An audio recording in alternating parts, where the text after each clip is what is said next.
So for the past 20 years, I've been helping Malaysians and other Southeast Asians to speak better English. And through training thousands of Southeast Asians, I've discovered a very surprising truth. I've discovered that how well somebody communicates in English actually has very little to do with their English level. It has a lot to do with their attitude towards English. There are people out there who have a very, very low level of English and they can communicate very, very well. One of them that I remember was a student, a participant of mine named Faisal. He was a factory supervisor. English level very, very low. But this guy could just sit and listen to anybody very calmly, clearly, and then he could respond, absolutely express his thoughts beautifully at a very low level of English. So today I want to share with you what is so different about people like Faisal. How do they do it? And second of all, why is this so important, not only to you, but to your children, to your community, and to the future of Malaysia? And third of all, what's one thing you can do, starting today, if you want to speak with that calm, clear confidence that people like Faisal has? So first of all, what is so different? How do people like Faisal do it? So to answer that question, I'm going to take you back about 10 years, okay? So I was training staff at that time, and my daughter at that time was taking piano lessons.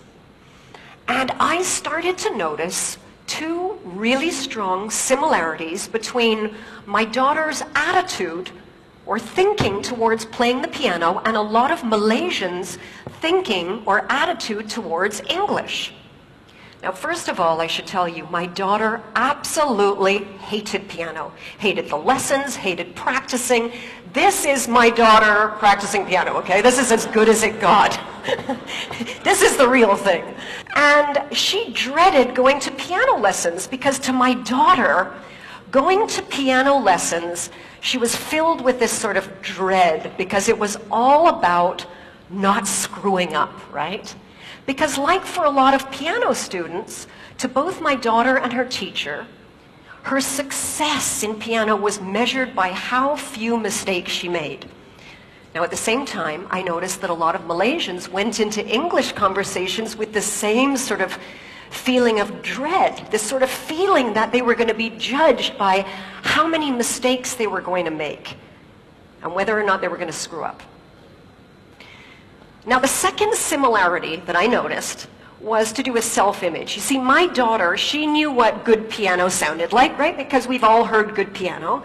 And she knew what her level was, and she knew how long she'd have to play for to play like that. And a lot of Malaysians, I noticed, had this idea of what good, proper English is supposed to sound like, and I see a lot of you nodding, and what their English sounded like, and how far they'd have to go to get there. And they also felt like they were, like my daughter, just bad piano player, bad English speaker, right? My English not so good lah, cannot, sorry shaya, cannot. So I could see these similarities, but I still couldn't figure out, okay, what is it about these people like Faisal that are so different that can just do it smoothly, calmly, with confidence?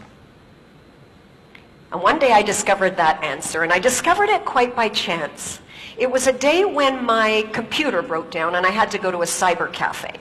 Now, okay, it was my first time, and I discovered cyber cafes are disgusting places, okay? They're really gross. They're smelly, and they're filled with boys, and they're all playing noisy, violent games. They're just disgusting places.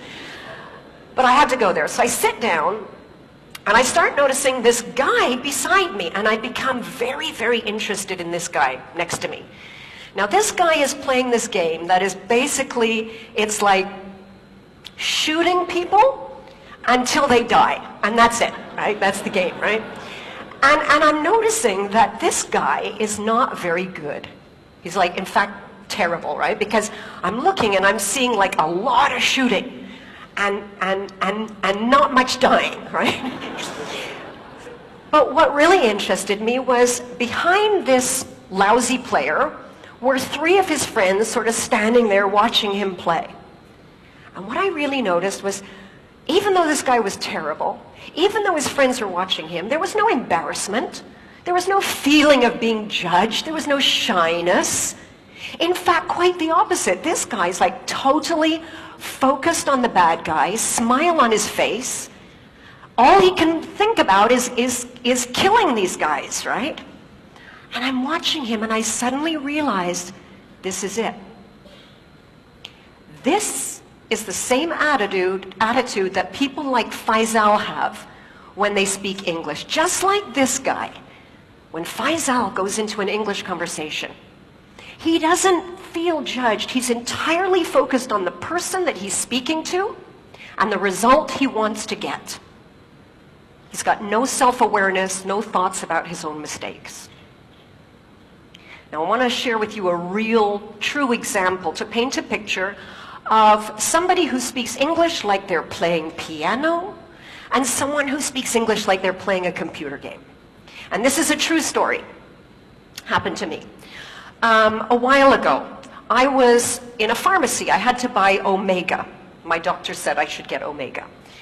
And I go to the shelf, there's tons of Omega. There's Omega that's high in DHA, Omega that's high in EPA, and I don't know which one to buy. Now, the sales rep happened to be there, and I saw she was like this well-dressed professional woman. I walk over to her, and I see this look as she sees me, this sort of, it's a look I recognize very well. Her eyes go all wide. It's sort of that panic, oh my God, I got to speak to a native speaker, and she's going to judge me and notice my mistakes. I go up to her, and I explain my situation, which Omega do I get? And she starts explaining to me everything about DHA and EPA you could possibly imagine. She speaks very quickly, goes all around in circles, and when she finishes, no idea what to buy. Right? So I turn to the girl behind the counter. Now, the girl behind the counter, I heard her before, her English level is very low. But when I walk over to her, this girl, there's no fear. In fact, she's just looking at me. You know that look? Like, yeah, okay, so how? Right. Yeah, I've been in Malaysia a long time. So I go up to her and I explain the problem, EPA, DHA. She looks at me, she says, okay, EPA for heart, DHA for brain. Your heart okay or not? So I said, I said my heart is really, I think it's pretty good. She says, your brain okay or not? I said, yeah, no. No, my brain is not as good as it used to be. She looked, she said, okay lah, you take Omega DHA, can? Problem solved, right? So we've got two different kinds of communicators. We've got the one who's got a high level, but totally focused on herself and getting it right, and therefore very ineffective. We've got another one, low level, totally focused on the person she's talking to and getting a result. Effective. And therein lies the difference. Now, why is this distinction so important, not just to you, to your children, but to the future of Malaysia and countries like Malaysia? And to answer that, let's take a look at who actually is speaking English in the world today, okay? So if we looked at all of the English conversations in the whole world taking place right now on planet Earth, we would see that for every native speaker, like me, there are 5 non-native speakers. And if we listen to every conversation in English on planet Earth right now, we would notice that 96% of those conversations involved non-native English speakers. Only 4% of those conversations are native speaker to native speaker. This is not my language anymore. This language belongs to you. It's not an art to be mastered. It's just a tool to use to get a result. And I want to give you a real-life example of what English is today in the world, real English today. This is another true story. I was at a barbecue a little while ago. This was a barbecue for engineers from all over the world.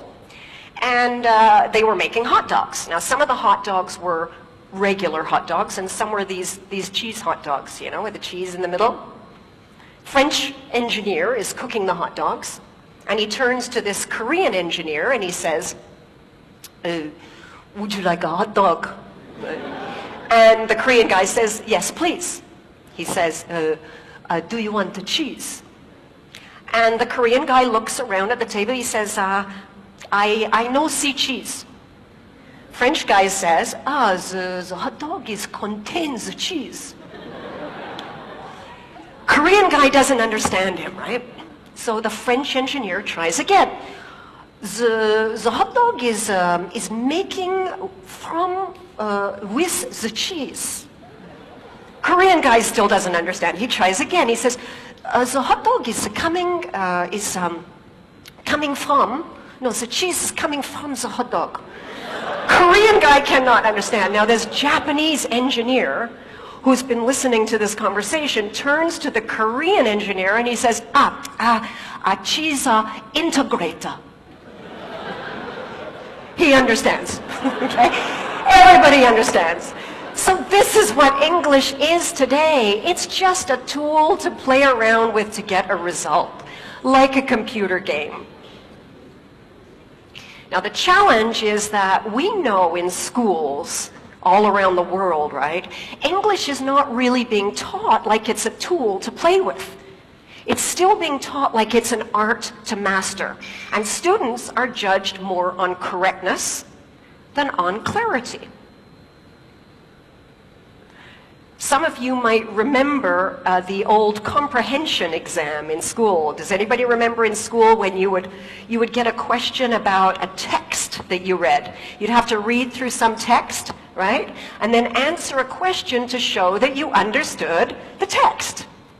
And this may have happened to you, that you showed that you understood the text, but you got a big X because you made a little grammar mistake. Like this student. Now this student clearly understood paragraph 4, but no, not correct, because he left the letter N off the word environment. But in the real world, what would matter? In the real world, what would matter is, did you understand the email or did you understand your customer so that you can go ahead and take action? Now the problem that I see here over and over is that people take the attitude they developed about English in school and they bring it into their adult life and into their work. And if you're in a stressful situation and you're having a conversation and you're trying to give a result to someone and say it correctly, your brain multitasks. It cannot do two things at once. And what I see is the brain just shutting down. And you may recognize these 3 symptoms of the brain shutting down. The first one is that your listening goes. Someone's talking to you and you're so busy thinking about how you're going to respond and express yourself correctly, you don't actually hear what the other person said. And I can see a lot of nodding in the audience. The second thing to go is your speaking. Your mind sort of shuts down and that vocabulary you do know just disappears and the words don't come out. The third thing to go is your confidence. And the worst thing about this is you may only be confident because you cannot express yourself clearly, but to the person talking to you, they may misunderstand this as a lack of confidence in your ability to do the job, to perform. So if you want to speak English like Faisal with that great confidence, here's the one thing that you can do. When you speak, don't focus on yourself. Focus on the other person and the result you want to achieve. Imagine a next generation of Malaysians, all with that wonderful confidence in communication that Faisal has at any level of English. Because let's remember that English today, it's not an art to be mastered. It's just a tool to use to get a result. And that tool belongs to you.